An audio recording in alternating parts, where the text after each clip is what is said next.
Ya está habilitado para que pueda compartir. Podemos compartir.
Ya podemos compartir.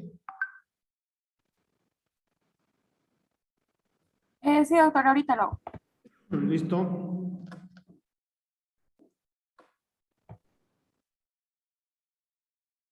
Bueno, voy a continuar con lo que son los...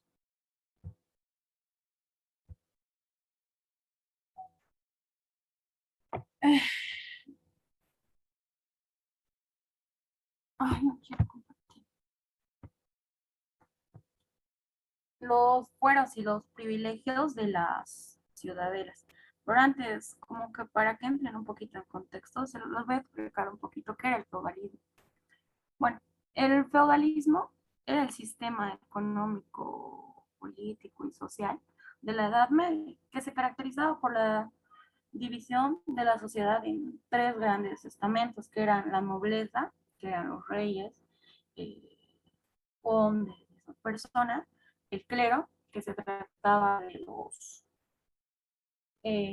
los obispos, los curas, la organización religiosa, se podría decir, ¿no? Y el campesinado. siendo los campesinos, eran los más abundantes, ya que trabajaban en las tierras de los nobles y pagando una parte, o sea, y pagaban una parte de la cosecha a cambio de seguridad. A ver, eso era lo que les quería explicar un poquito para continuar un poquito, para continuar con la exposición.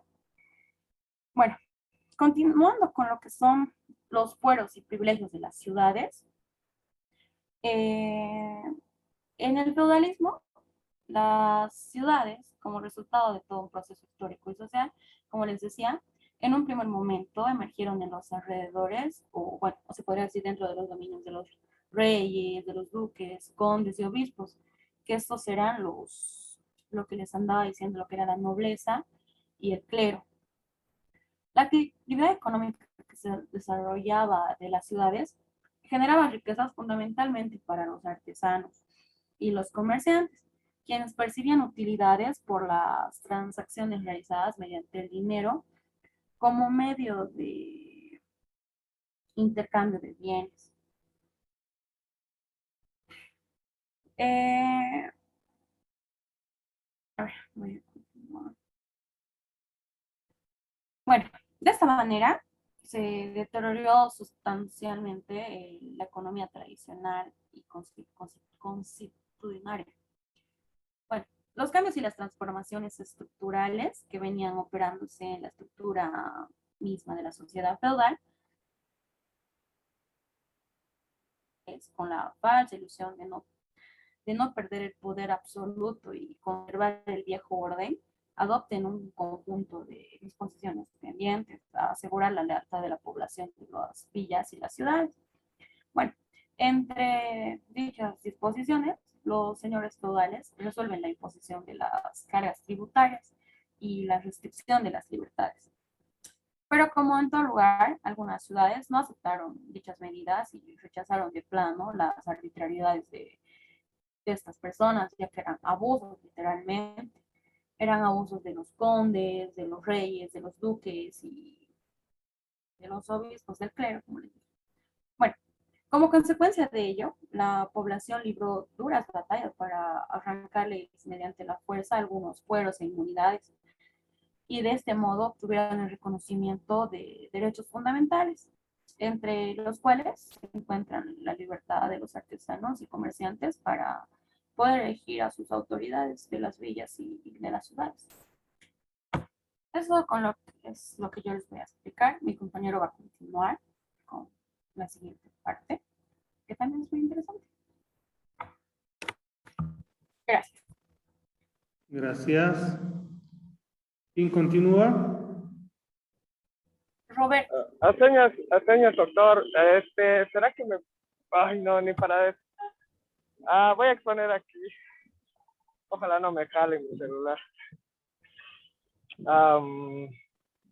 Lo que me toca exponer a mí son las ciudades libres o repúblicas municipales. De aquí, en ese... ¡Ay, rayos! Ya, algunas ciudades que obtuvieron la libertad son las como Venecia, Florencia y otros de la península de Italia. Pero esto de las ciudades libres se puede entender que incluso han sido más países, tal vez como Holanda, Alemania y Suiza. Estas ciudades llegan a constituir sus propias milicias para defenderse de aquellos ataques que mandaban los ejércitos feudales. En muchos casos, en muchos casos era diferente, ¿cómo se podría decir? Imposible de resistir o reconocer la realidad que tenía dicha sociedad. o dichas sociedades, en todo caso, ya que tenían las denominadas comunas.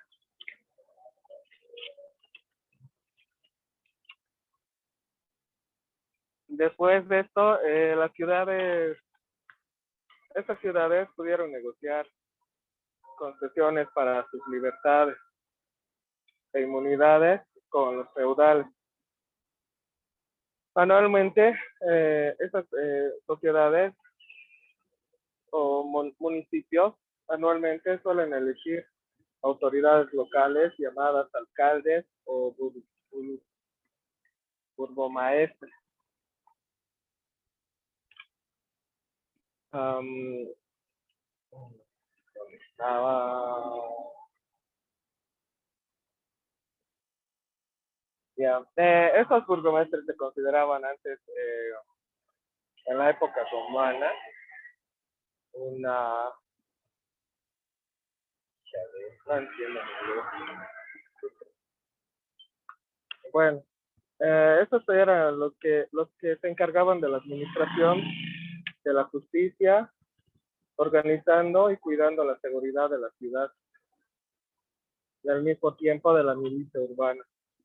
Así, constituyendo y organizando sus consejos municipales o ayuntamientos y cabildos.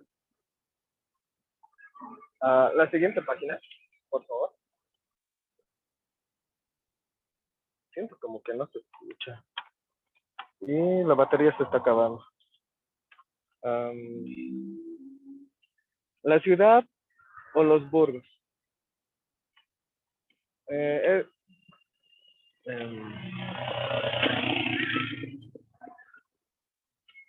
Ya siento que me van a robar el celular. Esto viene de la decadencia del sistema feudalista, ya que esto deriva del latín burgués, que son como goths y burgos. Esto quiere decir la aldea o población muy pequeña, dependiente de otra población principal.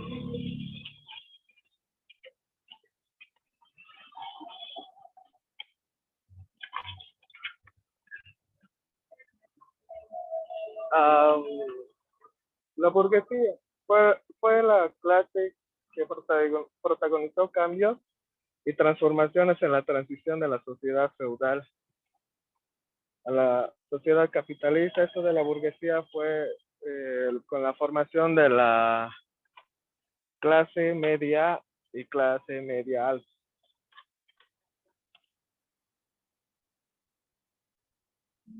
Ya que los hermanos, o ¿cómo es? Hermann Heller nos dice que durante la Edad Media fueron los primeros siglos que tuvo de la Edad Moderna, donde las clases propietarias del suelo y al lado de ellas los ciudadanos poseían el dinero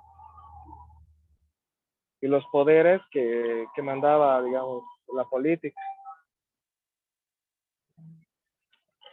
Después, en el siglo XIX, se manifestó el manifiesto comunista. Esto, según Karl Marx y Friedrich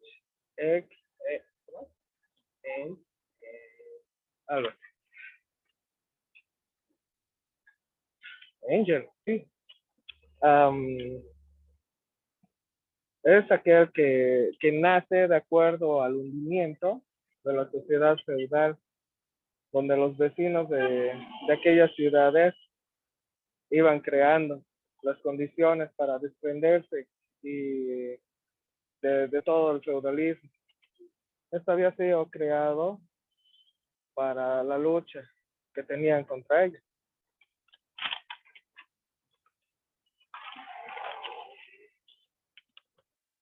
Eso sería todo.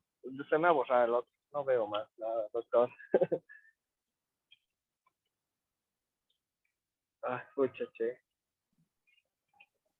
A ver, un poquito para entrar en contexto.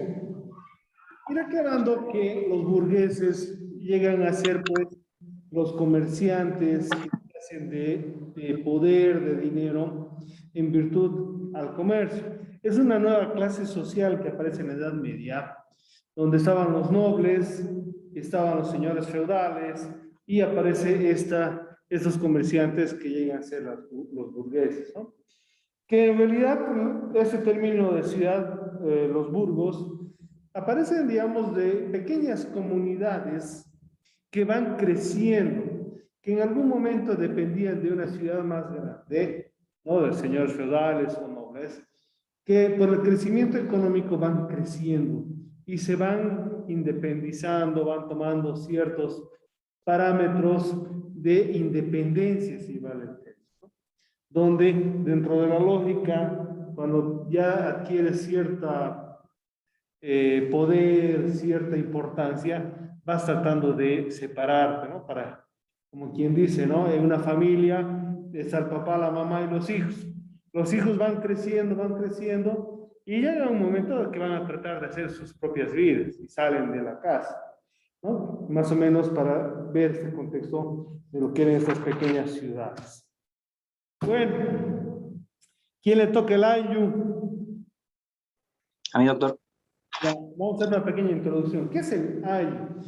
Si hemos visto un poquito lo que ha ocurrido en Roma, en España y en la Edad Media, que lógicamente estamos hablando de Europa. Ahora vamos a ver respecto a lo que ocurre en América. Y vamos a ver esa realidad con lo que es ese tema del ayu. ¿Ya? Que un poquito vamos a ir conociendo cuál era la estructura, la organización antes de nuestra conquista famosa. Continúe, por favor. Está bien, doctor. Primero, comenzando con los antiguos habitantes para demostrar todo el origen de las civilizaciones aquí en América, en la que fue descubierta. Sobre el origen del hombre en América existen distintos tipos de teorías, como la de Cristóbal Colón, que decía que los amerindios descendían de uno de los hijos de Noé, o que serían descendientes del barco que de casualidad encontró América del rey Salomón. La escuela norteamericana, en cambio, sostiene que existe un medio externo que intervino en el origen del hombre, que no existe un medio externo que intervino en el origen del hombre en América, que el hombre ya estaba en América desde siempre y ahí se ha ido desarrollando. Y según Dick Ibarra, los nativos descienden por el estrecho de Bering, donde pasaban distintos grupos en distintos grupos de colonias, de personas, durante toda la historia, en distintas épocas, entre los primeros que fueron los premongólicos. Al descubrirse América, los indígenas ya estaban establecidos en todo el territorio con distintas civilizaciones. Es por eso que se ha ido teorizando cuál es el origen principal de ellos. Su siguiente diapositiva, por favor. Los aymaras y su organización. Los aymaras tenían como su núcleo social el ayu, que era un grupo de familias ligadas por vínculos de sangre. Y el ayu fue establecido por los aymaras. Según Godelier Maurice, autor nominado por Isaac Sandoval Rodríguez, la parte andina habitada por los collas tenía como núcleo social el ayu, que era un conjunto de familias ligadas por vínculos de sangre, sin ningún propósito de hacer un análisis sobre el origen de los aymaras, por cuanto su estudio y profundización corresponde a otras disciplinas. Nos referimos a la base de su estructura organizativa. Como posterioridad sirvió también a los incas, quienes la adoptaron como base de su organización socioeconómica. Existen pocos datos e investigaciones sobre la forma de cómo estuvieron organizadas los aymaras en la obra escrita por Bautista Saavedra, El Ayu. Es una de las más importantes realizadas sobre el ayu de la organización social de los aymaras. Siguiente diapositiva, por favor. Perdón, una aclaración un poquito para que nos ubiquemos en contexto. Los aymaras son una civilización bastante antigua que se encontraba desarrollando sus actividades en lo que es hoy Bolivia, parte del norte de Chile, norte argentino, ¿no? Vamos agarrando, digamos, varios territorios, pero que son conquistados por los incas, ¿no? Sabemos la historia de los incas, de la famosa historia de... Me olvidó. Bueno, dentro de esa lógica vamos viendo su organización y su estructura que se van generalizando porque era una civilización que fue bastante grande y que ocupó gran parte de lo que es hoy América.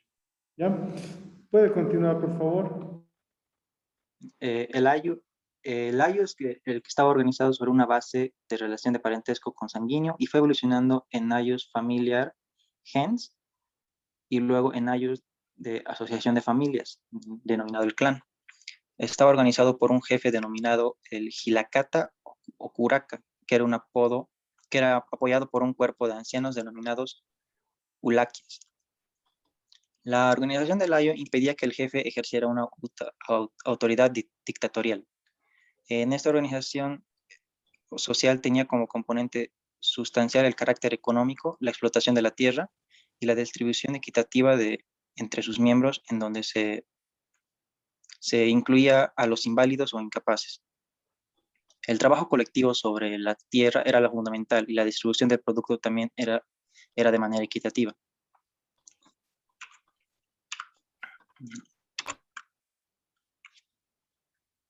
La, la organización del ayu de los la siguiente diapositiva.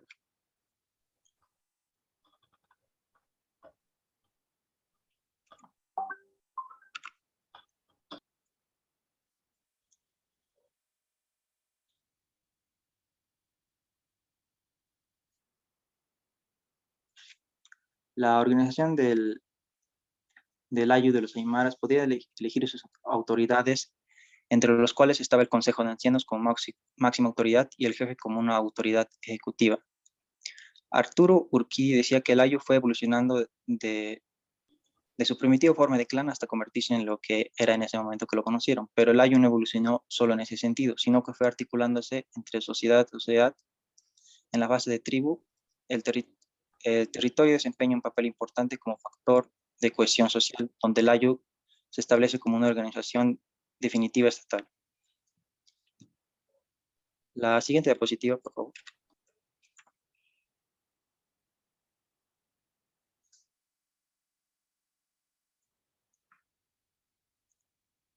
La siguiente diapositiva, por favor. Ahí está, gracias.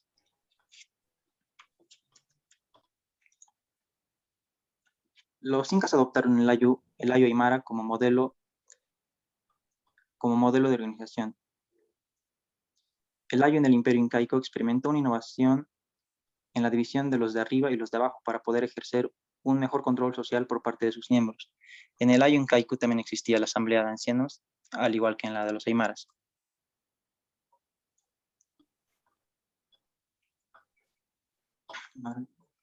La siguiente pueden pasar.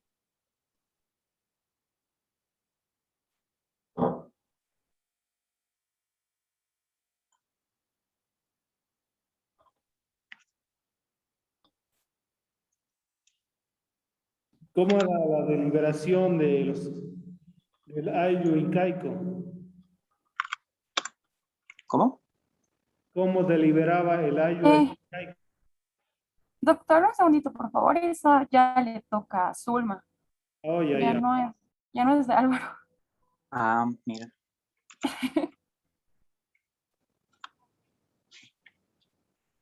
Bueno, yo voy a continuar con la exposición, doctora. Los incas y su organización. Los incas optaron el ayllu aymara como modelo de organización social y económica, conservando el carácter colectivista en la tendencia de la tierra y en el proceso de la producción. En el ayllu incaico existía una asamblea de ancianos o cuerpo deliberante que, al igual que entre los aymaras, tenía casi las mismas funciones de considerar y resolver asuntos destinados a un mejor gobierno de los intereses del mismo. Así también como el de cuidar que se cumpla el trabajo y explotación colectiva de las tierras. Y además debía fiscalizar a controlar los actos del peje del Ayllu, Sinchis o Curacas. Estos a la vez tenían que cumplir las decisiones de la Asamblea de Ancianos.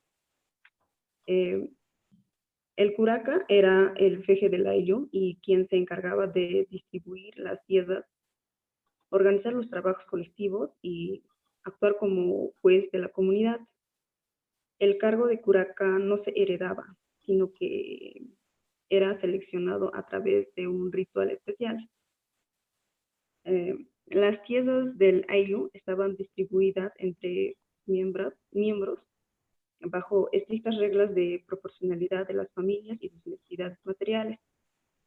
En el caso de muerte de los beneficiarios, las mismas debían ser al dominio del Ayllu en su conjunto de la comunidad. Esta organización adquiere importancia, aunque no en su profundidad, pero sí en su forma general, debido a que todavía se viene estudiando las instituciones incaicas, así como, por ejemplo,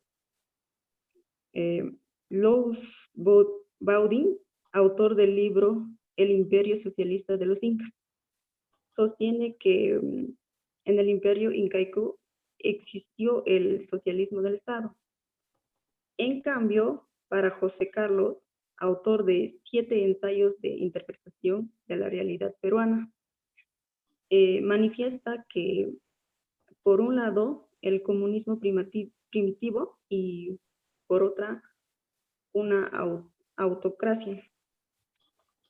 Siguiente diapositiva, por favor.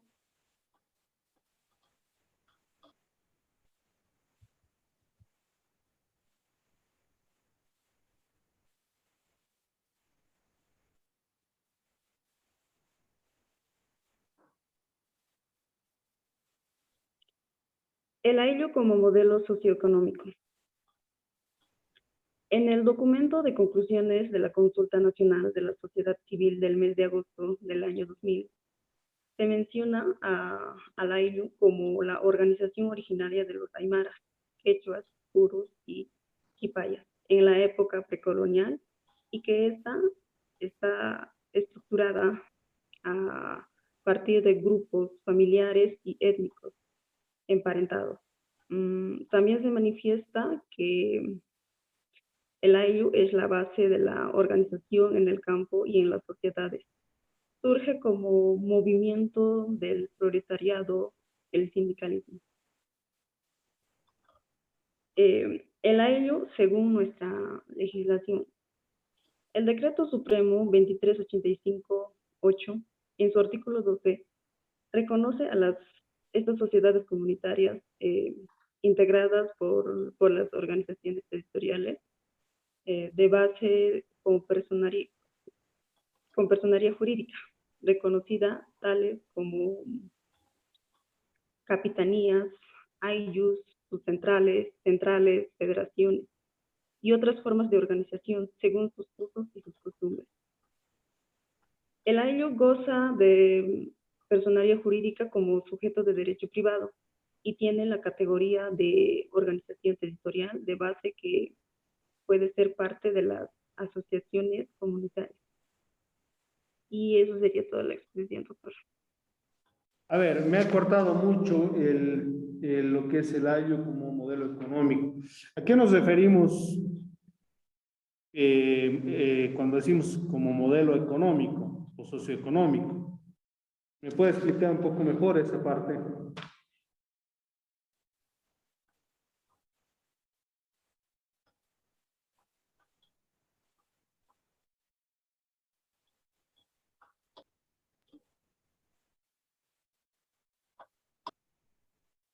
¿Cómo estaba organizado el Ayllu económicamente? ¿Por qué?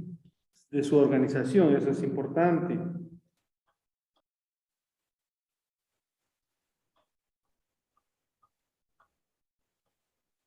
Perdón, licenciado, no lo escuché bien. ¿Qué dijo? Que ese último punto me ha cortado demasiado. Entonces, quiero saber que un poco desarrolle por qué su importancia del ayu en el ámbito económico. Um,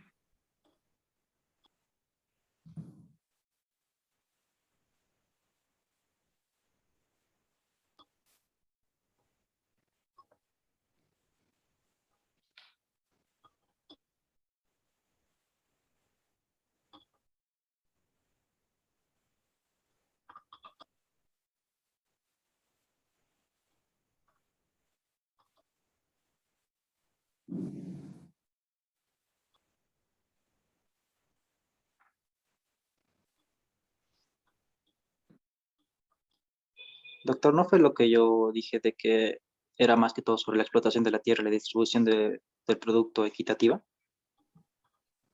A ver, no sé, ustedes han investigado. Sí, pero que no estoy al 100% seguro. Hasta donde tengo entendido es lo que él acabo de decir. Doctor, ¿podría repetir la pregunta, por favor? No la escuché bien. Ahora, ¿me podrían desarrollar más ampliamente el punto 5, donde se habla sobre el ayu como modelo socioeconómico? Porque lo que ha expuesto su compañera está muy resumido. No nos habla casi nada.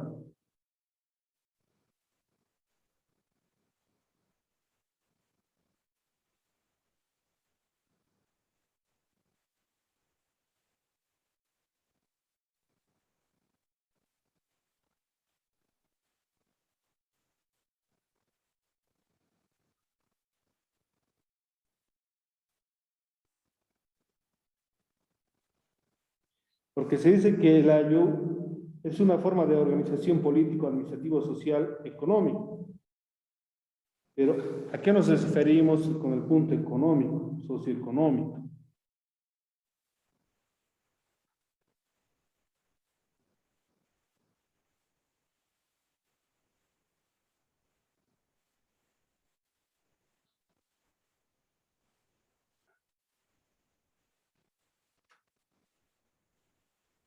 Bueno, doctor, ¿se podría decir que se refiere de que es una economía transaccional natural, ya que es una, bueno, es, ay, no encuentro las palabras adecuadas. Eh,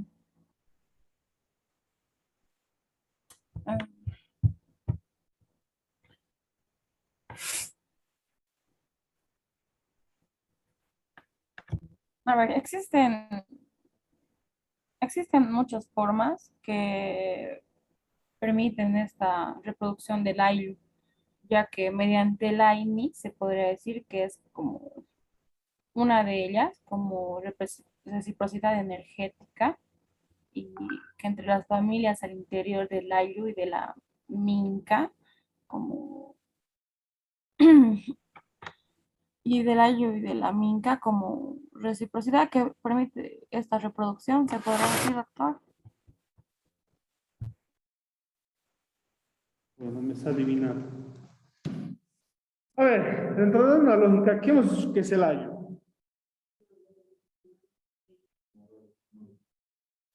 ¿Qué es el ayu? A ver, ¿me dicen? Es una organización social. Ya, está bien, una organización social que nace lógicamente de una cultura la cual trata de organizarse, ¿no?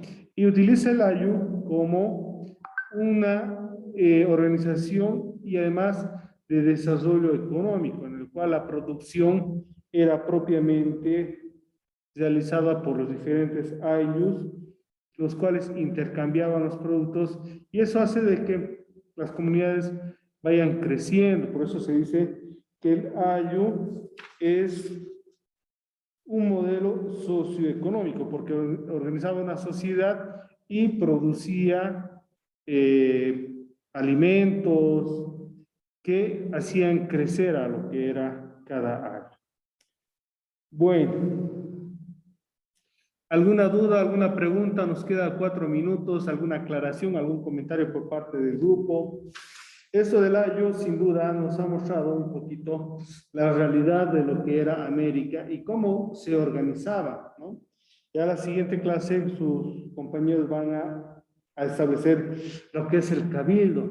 El cabildo era una figura de organización también, pero ya más adelante, que incluso le hemos utilizado en los momentos del nacimiento de la República. Incluso, ¿no?, con la nueva Constitución Política del Estado, se recupera este cabildo como toma de decisiones. Bueno, ¿alguna duda, alguna pregunta, comentario? Por favor, tenemos 4 minutos nomás ya para ir complementando alguna duda que tengan, tal vez del grupo, tal vez de los expositores o de las personas que se encuentran aquí ahora.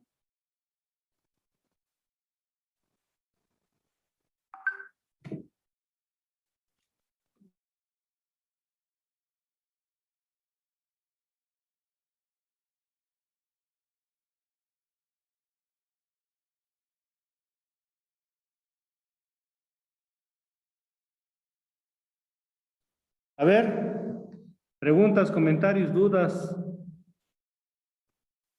¿Hay, no hay? ¿Comentarios?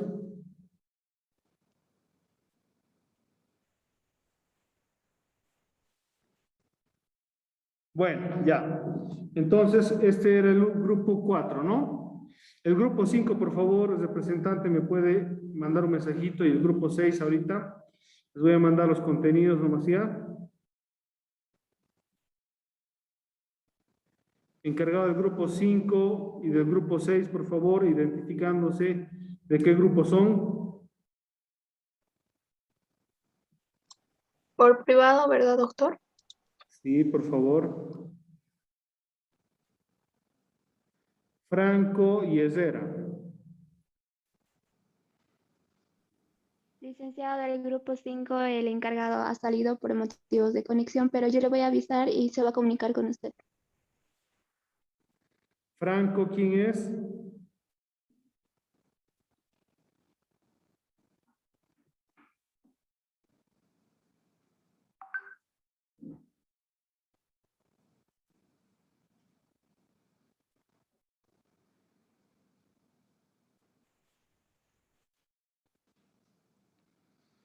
Franco, ¿qué es? Pues esto. Sí, pero...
Doctor, ya le envié.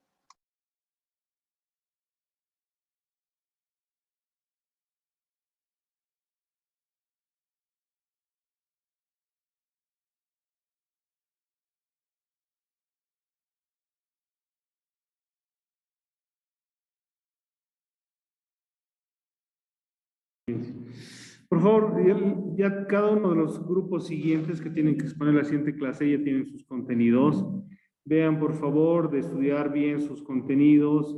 Vean también de ampliar los mismos, cosa de que cada uno más o menos tendrían que estar en un desarrollo de 35 a 40 minutos.